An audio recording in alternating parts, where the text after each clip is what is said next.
Hello, everyone. This is Anne from Odulcina, and I want to share with you a little and quick project today. I don't have a name for that. I got inspired by Heather from Ruby and Pearl XO, and it's just a quick project of papers that you fold, you create some sort of a pocket with it, and it's a perfect insert for any junk journal page that you can use a paper clip to add to a page, or you just insert it between two pages to kind of add dimensions and decorate your journal. And when I want to do those kind of projects, I try to work in small batches, not just create one. So right now, I digged into my already printed papers. These are from my digital kit, Miss Lily LC, my collection, because those images are have no copyright, but I just created a digital kit out of all the pictures that I have from her. And these are not really pictures. It's part of the digital kit. You have a few documents from paper news and articles that she was in.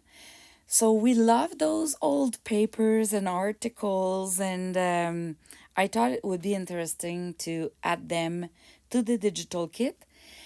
So I printed those papers on photocopy papers. They were just my test print when I created the digital kit, maybe 2 years ago and more.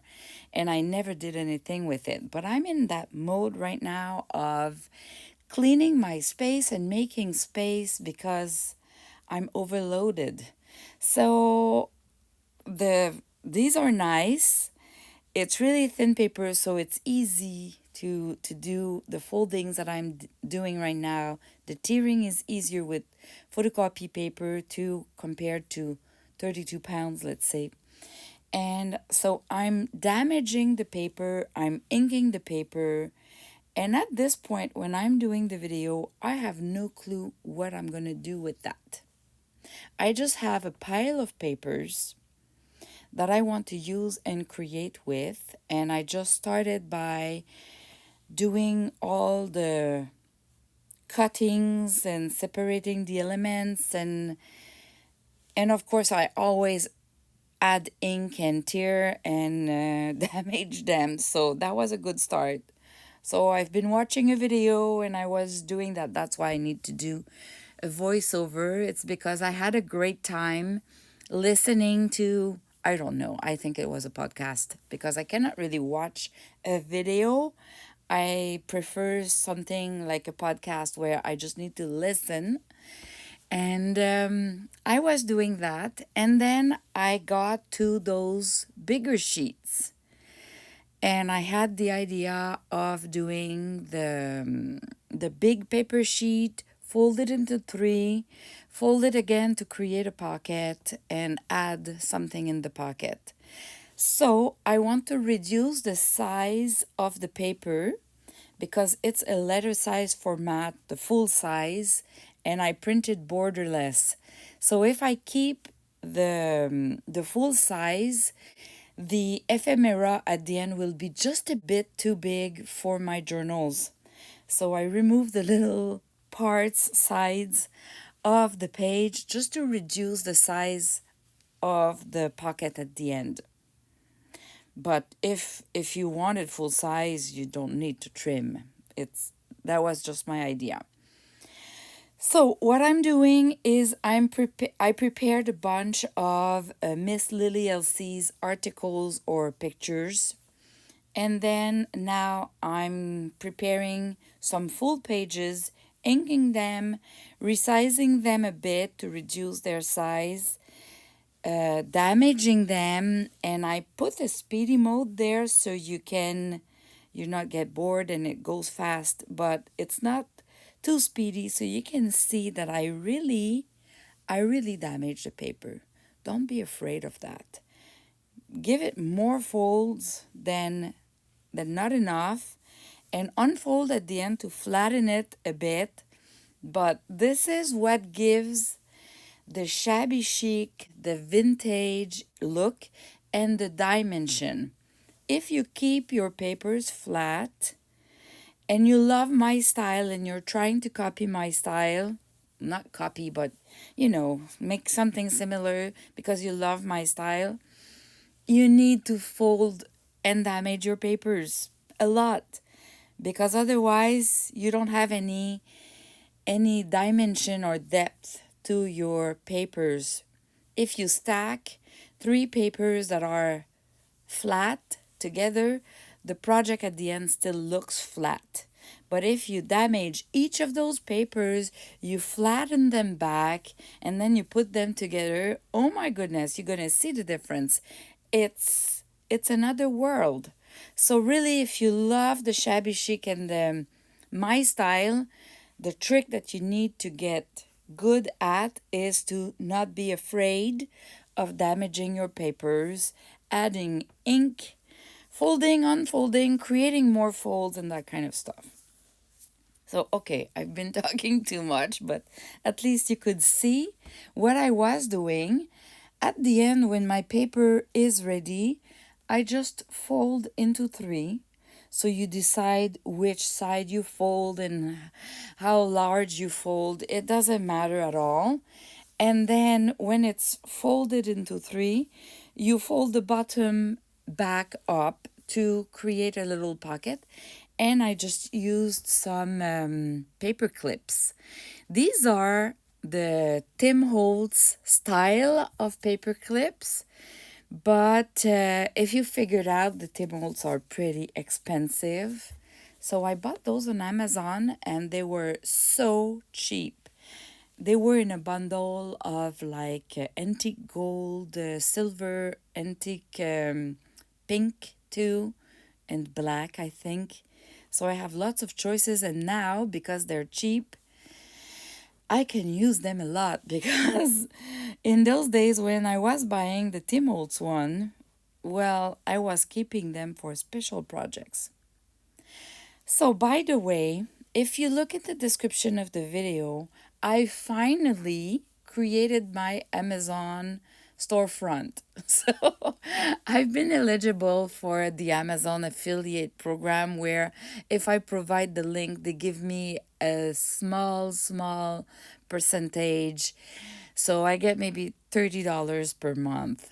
Okay, it's not a big deal, but it's a start, and I've never really shared a lot of links from Amazon because I didn't have the time to figure out how to do my storefront and everything. But I finally did it and I didn't have time to add all the products that I'm using there.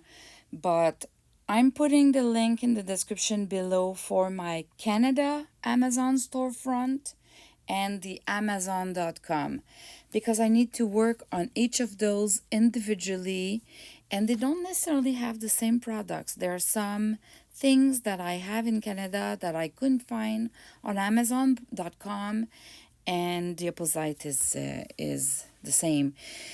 So, if you want to see what I'm buying, this is there. I'm not putting things that I'm not buying. My printer is there. The papers that I print on are there. My cardstock, the vellum paper, well, not vellum, the tracing paper to print on. That is only available on Amazon.com, by the way. If you're Canadian, it is cheaper to buy from Amazon.com and pay for the shipping. So you buy 2, 3, and you print on them, and they're really, really great. So, okay, enough talking again. So you see, I'm using those paper clips.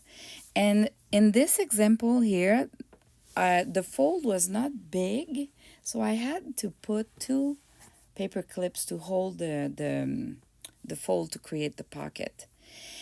And then that cute lady, Victorian style lady, singer, I don't know, she was too cute to hide. And I thought of those perfume bottles. You know, I have the Quick Cut Fussy Cut kit available for you Fussy Cut for you that I ship to you. But you also have the PNG kit, if you have your own Cricut machine that you can buy from my digitals, and you use your Cricut machine and you do about the same than me. But if you don't have a Fussy cut machine, like Cricut, and you want to fussy cut with your scissors, I have the kit available as JPEGs and PDF, the two formats together. So you just download the one that you prefer and you fussy cut with your scissors. So it's all available in my shop now. I converted, I think, if I don't miss any, the only one that I missed so far is the teddy bears, but everything that was for my fussy cut, the PNG files for your Cricut machines, they're now available to fussy cut with your scissors. So I've been adding a little kind of a beige background around. So when you fussy cut, if you're not doing it perfectly, you don't have any white, because I don't love white. So, and if there's a hole, under a arm, or the lady is holding like a purse and there's little holes here and there that my Cricut would cut, but it's almost impossible to do by scissors unless you're really good with a kind of a scalpel. Then at least it's not white, it's colored. All right, keep going back to my to my project. So now that I did all of my papers, the foldings, the inking, the paper clips are on, I need to embellish with laces. And I have that cute curtain. It's a vintage curtain that I got in the thrift store lately, and I'm just in love with it. And when I work in batches, of course, all of those that I'm creating won't go into the same journal. So why not using the same lace? Instead of reinventing and trying to find another lace and another style or whatsoever, I tend to work in batches. So I'm going to work with the same lace, that curtain, for all of my ephemeras today, all of those 4 that I'm going to create. So you're going to see me juggling with the bigger piece, and then I need to resize so it fits whatever project I'm doing or having there. So this is how I work. I damage the lace, really important. I make sure there's no straight line, and I cut and I resize and I look and I recut and I resize and I damage, and that's all.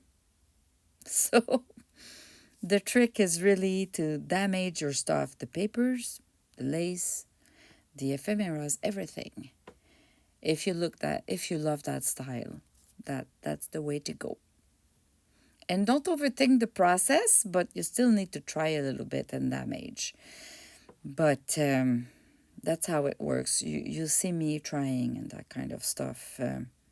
Just so you can feel when you're working on your stuff that it's not, you don't necessarily have the idea of where you want to place. You need to try. Every project that I do are not really planned. I don't know how it's going to look like.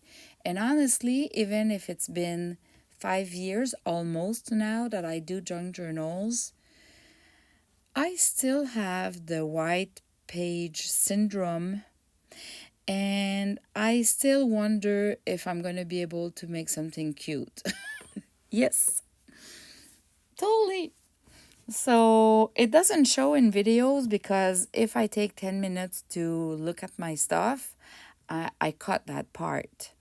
But, and sometimes I let you see my trials and errors there, like quickly, but sometimes I cut a bunch of those. But I don't lose too much time. It's really when I really don't like. As soon as I like something, a little or a lot, I use it. If I don't like, then I keep searching for a better option of lace or something. So that's my tip. So I really love that project. It's easy to do. It's kind of a no-brainer. It can help you pass your and use your papers that you printed and never used. Those full pages, they're not always easy to use in your junk journals, but this is a good way because you don't really trim the whole thing. It's still unfoldable. You remove the paper clips and you still have the paper. You have a hidden spot inside. You can do journaling inside the full page if you want. And you have a pocket at the front with a card in it or ephemeras in it, so other spots for journaling. And then when you paper clip it to a page or you insert it between two pages in a junk journal, well, it decorates your journal. So I think I'll do more of those. It's easy to do and I recommend you to try. It was the first time doing a project like that and yeah, I like it. See, that piece of fabric was just beside me on my desk, and I just thought, well, I can use a little bit of colors there. So every little pieces of laces or fabric that are cute are good to be used. Thanks for watching, and I'll see you in the next video. Bye bye.